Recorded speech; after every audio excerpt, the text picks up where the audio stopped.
जावैसो दा जोंहा अलंबार आबौआ माला थिग जागोन बेखौथ' बुंनो हाथ'ला नाथायबा बे नोंनि हिनजावा बिदि खालामनाया गनाय नङा दै बुंखायो आं हले आंनि खोथाखौ मोजां खोनासंनानै लाखा जावैसो नों अलंबारनि बिफा नाथाय दा नोंनि गथ'आ खैफोदाव दङ आरो बेबो सोरनि थाखाय बे नोंनि हिनजावनि थाखाय बेहा मानो बेबायदि सुथारनांगौ बेखौलाय बे जुदि गोरोन्थि मावदोंबा आंनि हिनजावा गोरोन्थिनि साजाथ' मोनखागोन बे मोनबाबो गुबुन मोनबाबो जायखियानो जाया मानो मालायनि जिउखौ लानो रावहाबो मोन्थाय गैया गासैबो इसारायानो नोंनि हिनजावखौसो टारगेट जोबखा जावैसो मिन्थिगौ बिहा बिजों सुथुर दं होननानै मानियो आब' आरो जोंहा सना नानिना गोरोन्थि जादों र' नोंखौ बेबायदि खालामनाया बिसोरबोथ' साजा मोनगासिनो थेवबोथ' जिउखौथ' लानो सानामोना बियो एटेकथ' बिदि खालामनामोन गोरोन्थि मावदोंबा बुंखाबायना आं साजाबो मोनगोन नाथाय दा आंनि थाखाय इम्परटेन्टआ अलंबाराल' थाबैनो मोजां जाफिनथों बियो बे गथ'आ बेसेबांबा गावनि बिफाखौ गावनि खाथियाव हास्थायोमोन मिन्थिगौ ना जावैसो आरो दिनै नायना दिनै नों बिनि खाथियाव दङ नाथाय गथ'आ दिनै बेबायदि हालोदावनो गैया जे नोंखौ नोंनि खाथियाव नुनानै गोजोननाय मोननो हायो आंथ' बे थुनथुलिखौ नागारा मानो बिदि खालामनाय थुनथुलि मोजां खामानि मावासैलै नोङो वाट थुनथुलि मानियो हेट खालामो बियो नाथाय सोरखौबा जे बेबायदि जानसो मारदेगा आं बारा फोथायासैलै अब्ला मा दायो बिखौ हमना लांबाय सानाबो माथो थुनथुलिजों सापर्ट गैया नामा गावनि बिसिजोंनो जागोनबो बोरै गावनि फिसालाखौ जे बेबायदि हालोदाव नुबायना थैनि सोमोन्दोआनो एसे आलदा जायो खोमालै आरोबा फुरा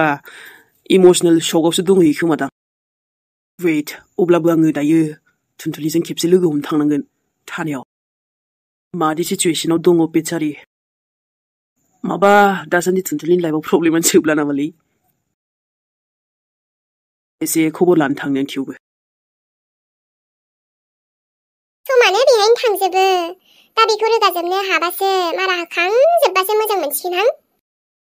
जारलासो जागोन फारसेथिं फिसाजोनि टेनसन बोरैबा नाङो आं गोसोआव दाबो हामबा हामसिगौ होनना इसोरनाव आरज गाबबाय थायो आङो ओंखाम गोरलैयाव सिगां बुंखालायदोंमोन आङो जावैसोजों आराम लेंहरना न'खरनि गासैखौबो जमानो माबागोन जोंहा हनै माबा दुखुनि माबासो जानानै थाबाय ओइ आयै बाबा दैदेना फैदों नामा नोंजों गैयाथ'हाय फैयाखै माथो दहाय फैसा 100 बिनानै गथ'आ मा बायनो बिदोंमोनथाय गैया बिनिफ्रायनो ना बिफाजोंसो थांफाबाय थायो जावैसोनाव फन हरनो हाया हरनाय बेबोथ' माथो बिफाया माबा लोगोनावसो एसे खामानि दं होननानै थांनो नागिरदोंमोनलाय गावनि बिजनेसनि एसे माबा रायलायनांगौ दं होननानै बेहायलाय लांफागोन जानो बियो दायो फन हरनोसै आं बाबु आयै दसे थानानै नङाबा बेजों थांफायाखैबाबो गामियावनो गेलेदों बियो हागोन दे माब्लाबा लोगोफोरजोंबो गेलेनो होनांगौहाय गावहा थांनो नागिरा ओहो आयै आं दैदेनखौ आंनिफ्राय 1 सेकेन्डबो गोजानाव दोननो बायो समनिसो खोथालाय आयै मा जायो मा जाया नुदोंना आब' जुनिनि जिउआव मा जादो र' होमबाबो आं दा नागिरहैनोसै गामिथिं सिन्था दाखालाम आबौआ जेरावबो थांखाया जोंना आइ जुरिनि खोथाखौलाय आरो माथो बुंबावनो औ आब' जुरिमोननावबो दायो माबाया इसाना थांनो बुंदोंमोनहाय थांना थाङाबा र' आं बेनाव फन खालामनानै दा बाबाया बेजों थाङाखैबा गामियाव नागिरहैसां फनाबो बेयाव नेटवर्क नाङाहाय आयै र' फाग्लिया गथ'आ इसेयावनो गिनाय फैयो बिना आंबो एसे बोरैबा मोनो आबौ दसे गैयाबा नाथायबा बाराद्रायबो गथ'खौ इदि खाथाबनानै दोननाय बायदि जेलाव जोबथेनानै दोननाय बायदिबो दोनाहाय एसे बोराबरा जायो गथ'फ्रा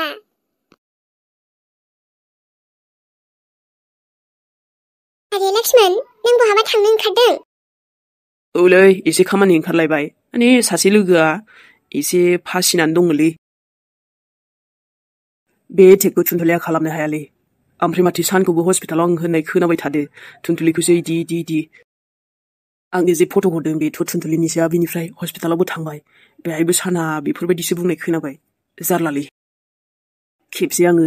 थानायावनो थांना फैग्रोनोसैलै र' लोगोआ मुसिबतआव दङबालाय हेल्प खालाम दे लक्ष्मण नांगौनि समाव हेल्प खालामलायनांगौनो अब्लासो नोंनि नांगौआवबो सोरबा नङा सोरबा नोंखौबो हेल्प खालामगोन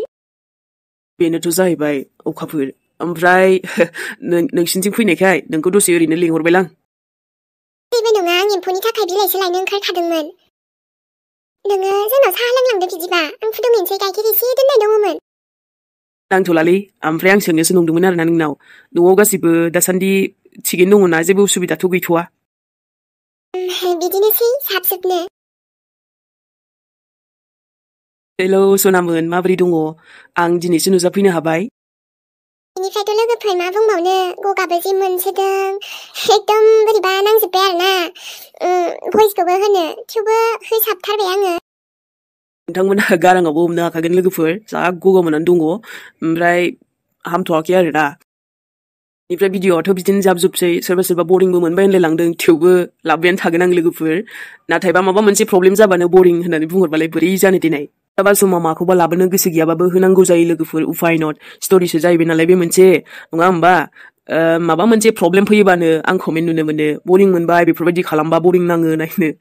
स' बेफोरबायदि मोननाङा आरोना लोगोफोर मानो होनबा स्ट'रिसो नालाय नोंथांमोननि बायदिबा माने खायसे आरोना जेबोखौनो प्रब्लेम फैजानो बायो भिडिअ'आव नाथाय बेफोरबायदिबा माथो प्रब्लेम फैगोन लोगोफोर माखौथो बनायगोन नङा होमबा जेन'बा काहानियानो बोरै आवगायगोन नङा होमबा लोगोफोर माब्लाबा समाव हिटबो नांनो हानाय माब्लाबा समाव बरिंबो मोननो हानाय थेवबाबो जोंहा लाबोनांगौ हिसाबै लाबोबायानो थायो लोगोफोर मा खालामनो ना सनामोन नायग्रायाथ' नायबायानो थाखागोन बरिं मोनग्राया मोनसिगोन आरो माथो खालामनो हाबावनो खायसे आगैमोनाथ' खालि लाबोनांगौल' बुंहरखायो जेबो मोना जों प्रब्लेम लाबबाबो लाबोआबाबो मोजां नंबाबो नङाबाबो जेबो मोना आरोना खायसे खायसे सनामोनहा माने नायोल' बिथांमोनहा जोंनिफ्रायथ' बयखौबो लाभ इउ जायखिया नोंथांमोना मोजां मोनबाबो मोनाबाबो सै आरोना लोक्षिमोन जायखिजायानो दिनैबो लाबोसाबलायबाय लोगोफोर बरिं जाबाबो नायसाबनायनि थाखाय थेंक इउ थाबायसै सनामोननिसिम बरिं मोनबाबो आरोना सनामोन नायनायनि थाखाय थेंक इउ दालाहाय गन्थंआबो लोगोफोर भइसआ बारा मोजां खोनाला जायखिया गगा मोननायबाबो बानायबाय खोनाबानो जाबाय लोगो नोंथांमोन आरोथ' बेसेबांबा गोबावनिफ्रायनो बोसोरनिफ्राय बानायबोबाय थाबाय नालाय सनामोन बेखायनो दोननोबो हाया जोङो गोसोखाङो नोंथांमोनखौ सनामोनखौ जायबा नायनो मोजां मोनो मोनसे एकदम रिस्टा जाबाय आरोना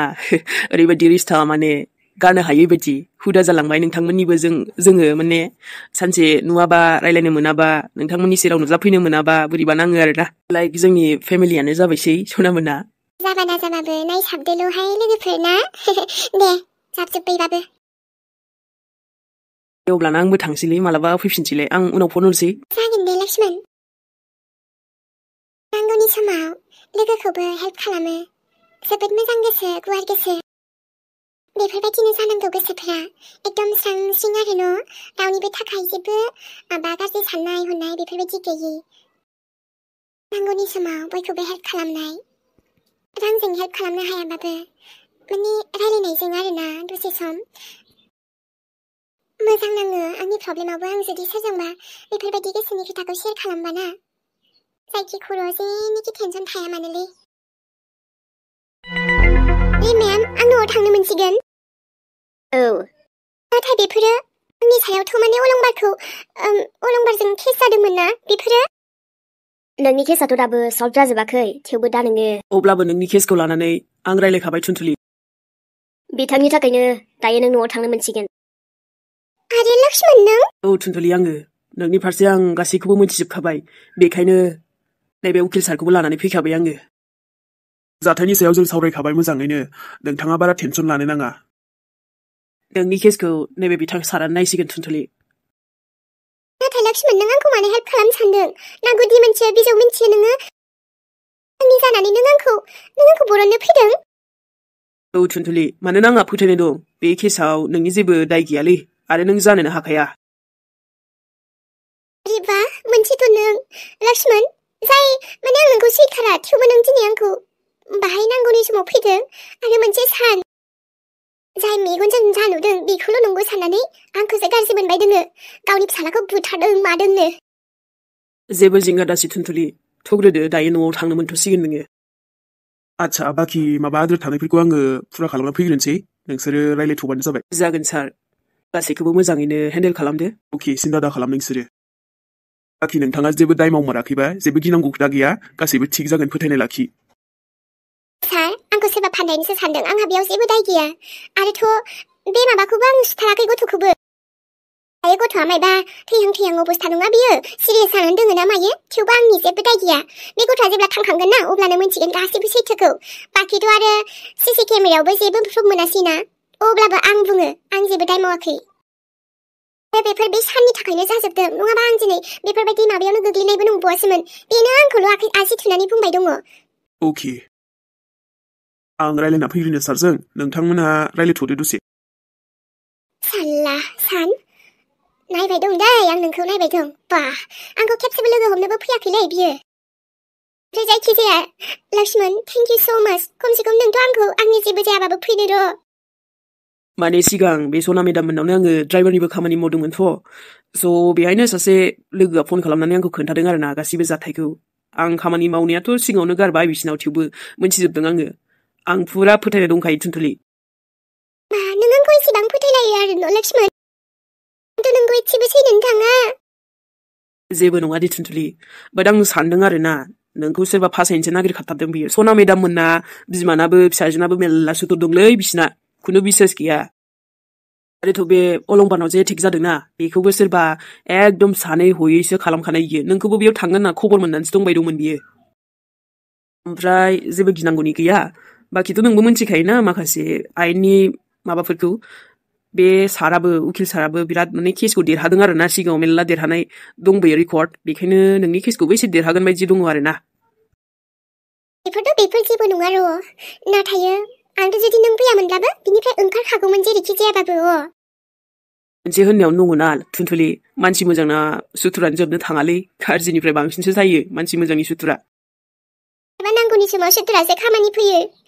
मिन्थिबाय दे नुबायना आंनि फिसायानो आंखौ माबायदि दाय होदो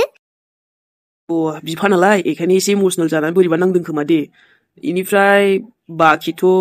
ओमफ्राय मा जायामोन बेखौ नों आंनो उनाव खिन्थाबानो जाबाय डिटेल्सै बै सारजोंबो माबा खालामबानो जाबाय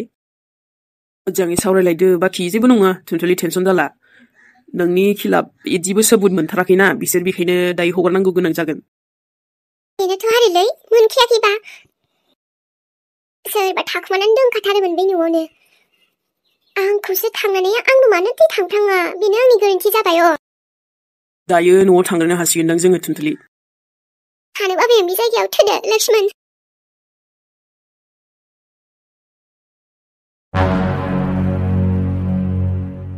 नै आबा जावैसो गुमै एसेबां फन हरदोंमोन जोङो ओमफ्राय गावहा हमासै नालाय बेस्थ' साननायखाय जों डाइरेक्ट बेहायनो फैबायलै आयै नोंसोरो आङो हस्पिटालावसो थांनो ओंखारदों ओमफ्रायथ' मा जावैसो थुनथुलि आयालाय फैबाय दा न'आवनो दङ दा जा बिखा ख्लाब मोनदों माथो ओरैबायदि खोनादों आङो थुनथुलिया न'आव गैया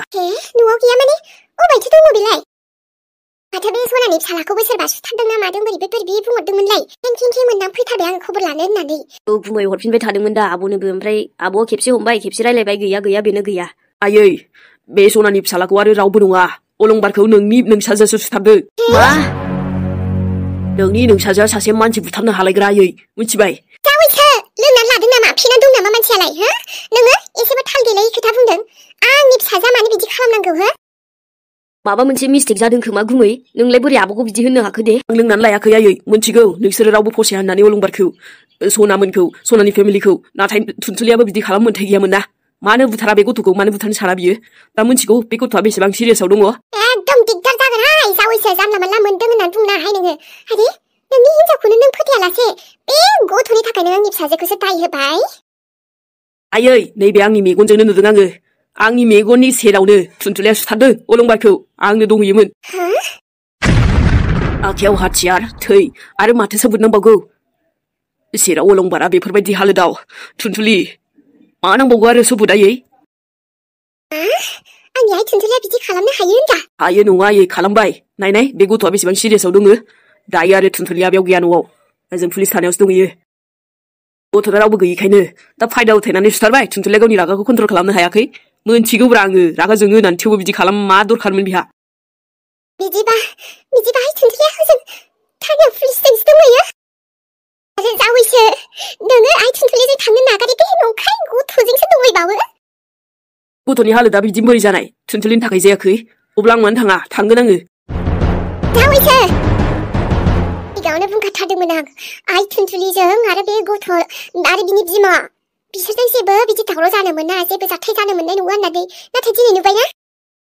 अब्लाबो नोङो थांनांगौमोन आइ थुनथुलिजों नों खेबसेबो थाङाखै जावैसो मा थिक जेखौ नों नुदों बे नङाबोथ' जानो हानाय नंगौ 100% नंगौ आं मेगनजों नुनानैलाय माथो नांबावगौ आयै आंनो हस्पिटालाव लांदों अलंबारखौ आंनो हस्पिटालाव लांनो बेसेदि गाज्रि हालोदावमोन थुनथुलिया बा बेबायदि खालामनो हाथारो होमबा आयै बिदिबाथ' आंखौबो बुथारनो हागोन बियो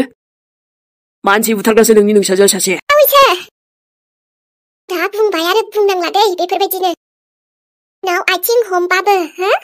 आथिं हमबाबो नोङो निमाहा मोननाय नङा बेफोरबायदि दाय होलाबायनाङा आंनि फिसाजोखौ नों रायलायबाय थानो सम गैया आयै आं जोबोद बिजि नोंसोर थाङोबा थुनथुलिजों थाङो ना नोंसोर न'आव जिरायो आइमोन दं आफामोन दं बिसोरजों रायलायदो जावैसो गुमैया एथ' बेबायदि आयै हाबा होमबालाय जों मानोथो बेयाव थाबावनोथ' नोंबोजों थांनिथ' थानायावथ' औ आयै आब'खौ जों जेरैखि जाबा बर'ना लाबोफिनगोन ने बे गुमैया जोंखौ हेल्प खालामाबालाय मा जादों औ आबा फाग्ला जाबाय बियो माबा बाहेरानि मानसिखौसो फोथायो गावनि बिसिखौसो फोथायासै आयु माबायदि बुंदों हनै माबायदि बुंदों गावनि फिसाजोखौ बेखायनो गोदो बुंखादोंमोन आं बेफोरबायदिखौलाय मानो हाबा खालामनो दा गावनि रंखौ देखायदोंना बियो आबा हनै थ' रायलायबाय थानानै सम गैला बेयाव हायगोनहाय आं जावैसो आंनि फिसाजोखौ नों सासे मानसि बुथारग्रा होनदोंना थाब नांगोन नों बेफोरबायदि बुंनाया उनाव फस्थायबाबो गाबबाबो मोननाय नङा नोङो खापसि गथ'आबाथ' ओमफ्राय जोंथ' फन खालामबाबो दा बिदिबा लाब गैलाना डाइरेक्ट टट' हमनानै थांखानोसैलै आयै न'आव हाबबाय थाला औ आबाथ' मा जायो जागोन दे आरो